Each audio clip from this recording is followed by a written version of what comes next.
E agora, para a sua fala, convidamos o presidente da Fundação de Amparo à Pesquisa e Inovação do Espírito Santo, a FAPES, Rodrigo Varejão.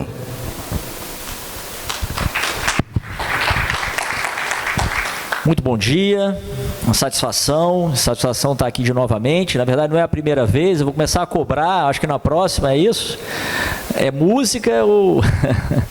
É um prazer agradecer aqui a equipe, né, que está junto com o Peter, Rodrigo, né, pelo convite para esse evento, saudar o reitor do IFES, saudar o reitor do IFES, professor Jadir, saudar o professor Alex representando a UFES, saudar o Luciano, né, agradecer, Niase. Eu estava me recordando, vendo você falar, em plena pandemia, eu estive lá na Findes, no evento organizado por vocês, a gente de máscara, falando sobre capacitação, né? Então, talvez a minha fala vai acabar tocando muito mais nesse assunto, que a gente vai precisar de pessoas, né? Muitas pessoas motivadas para desenvolver esse tema. Mas eu queria resgatar aqui pela FAPES, resgatar algumas falas que foram feitas.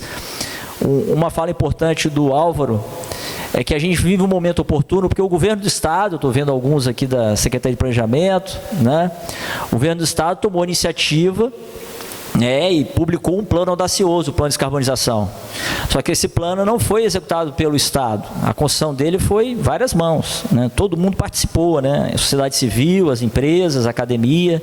A FAPES apoiou com o recurso Funcitec, o projeto, né?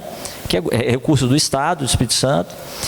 E nesse plano de descarbonização, eu relatei isso para o governador Renato Casagrande. Logo em seguida eu me levantei e falei: governador, é um plano bastante audacioso, vai dar muito trabalho. Ele falou: então pensa na solução, né? Então, desde então, do lançamento, eu tenho pensado seriamente como a gente desenvolver as ações e estratégias que vão fazer esse plano avançar, né? E aí eu entendo perfeitamente oportuno. O tempo que você escolheu para esse evento foi excelente, porque a gente não pode perder o momento. Foi lançado um plano, mas ficou um intervalo, está ficando um intervalo grande, né? A gente não pode deixar esse intervalo ficar muito grande para a gente retomar essa discussão, né? E foi por conta disso que nós, a FAPES, a gente fez uma provocação, né? Começamos a abordar esse tema nos nossos diálogos, não só os diálogos aqui no Espírito Santo, mas mais fora, tanto no nível nacional, com as agências de fomento, mas também internacional. E esse tema está encontrando eco, né? Eu vejo que é um desafio global. Todos estão vendo isso como um grande desafio. Então, nós aqui no Espírito Santo, a gente tem que fazer a seguinte pergunta, né? Vamos olhar isso só como um desafio? Ou vamos olhar isso como uma oportunidade? É uma oportunidade? Porque nós perdemos alguns ciclos.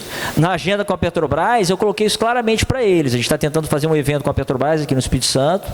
Eles têm 2 gerências que tocam nessa temática. Tem uma equipe da Petrobras, eu acho, aqui, né? Eu estava conversando com o SEMPES. Nós não pegamos o protagonismo na exploração de petróleo, de óleo e gás. Em termos de inditecs, empresas que desenvolvem tecnologia, nós não aproveitamos aquele momento. Mas a transição energética a gente pode. O ciclo está aí, está se estabelecendo. O Espírito Santo pode ser esse protagonista na pesquisa, professor Alex. E aí vem, a FAPES tem uma responsabilidade de manter a relevância da comunidade científica capixaba, por isso que o fomento não pode parar. Eu não tenho como, se eu deixo de dar o fomento para os pesquisadores, eles param de produzir ciência e tecnologia, e aí eu começo a ficar afastado do que está acontecendo no mundo. Então o fomento não pode parar. E a gente sabe disso. Só que em temas estratégicos, a gente tem que induzir a nossa comunidade, porque eu acredito, é a visão minha, a visão da gestão da FAPES, que nós podemos ser protagonistas nesse tema, né? Por isso que nós organizamos o workshop dos INCTs, que são Institutos Nacionais de Ciência e Tecnologia, lá na FAPES. O professor Eustáquio estava presente, tinha representantes do IFES, do INCAPER, da UVV, né, e de outras instituições, onde a gente quer estabelecer digamos assim, um planejamento que envolve produção do conhecimento, e isso é importante, a mobilização da academia, e por outro lado também a gente precisa dos empreendedores, porque quem vai se conectar com esse conhecimento e transformar em soluções reais são os empreendedores. E a partir dessa visão de que a gente precisa apoiar os empreendedores, nós levamos uma agenda para o MCI. O Luciano falou muito bem, a gente tem que começar a falar, né? Estamos aqui também como MCI, né? Levamos uma agenda robusta para o MCI. Naquela reunião, eu até falei os números, eu errei as contas ali, mas é mais de 60 milhões de reais que foram apresentados naquela reunião para os nossos empreendedores, seja empresas pequenas, médias, grandes, trazerem para o Espírito Santo bons projetos. Nós queremos ser sócio desses bons projetos, porque a gente acredita muito que bons projetos vão dinamizar aquilo que o Alvo falou no início, a economia, vão despertar novas empresas, que a gente vai precisar de novas empresas para atuar em parceria com o nosso ecossistema, né?